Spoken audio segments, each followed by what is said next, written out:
اور بلا کسی وقفے کے بالکل تمام تر تیاریاں جو ہیں حتمی مراحل میں داخل ہو چکی ہیں. ہمارے ساتھ موجود رہے گا غلام دستگیر. حیدرآباد سے ہمیں بیورو ہیڈ عرفان آرائی اس وقت جوائن کر چکے ہیں. عرفان بتائیے گا آپ اس وقت کیا ماحول دیکھ رہے ہیں؟ تمام تر جو پولنگ اسٹیشنز ہیں، انتظامات، سیکیورٹی، یہ تمام تر چیزیں بہترین دکھائی دے رہی ہیں؟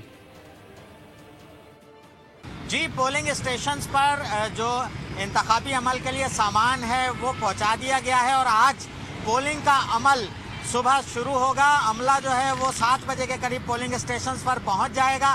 تمام سامان پولنگ اسٹیشنز پر موجود ہے. سیکیورٹی کے جو انتظامات ترتیب دیے گئے ہیں اس میں 4500 پولیس اہلکار جو ہیں آج سیکیورٹی کے فرائض انجام دیں گے، جس میں 300 پولیس اہلکار جو ہیں وہ کوئک رسپانس فورس میں رکھے گئے ہیں. Control room S S P office میں بنایا گیا ہے جہاں سے کسی بھی قسم کی ہنگامی صورتحال کی صورت میں فوری طور پر کوئک رسپانس فورس جو ہے وہ وہاں پہنچے گی اور سیکیورٹی کے جو دیگر ادارے ہیں وہ بھی وہاں پہنچیں گے.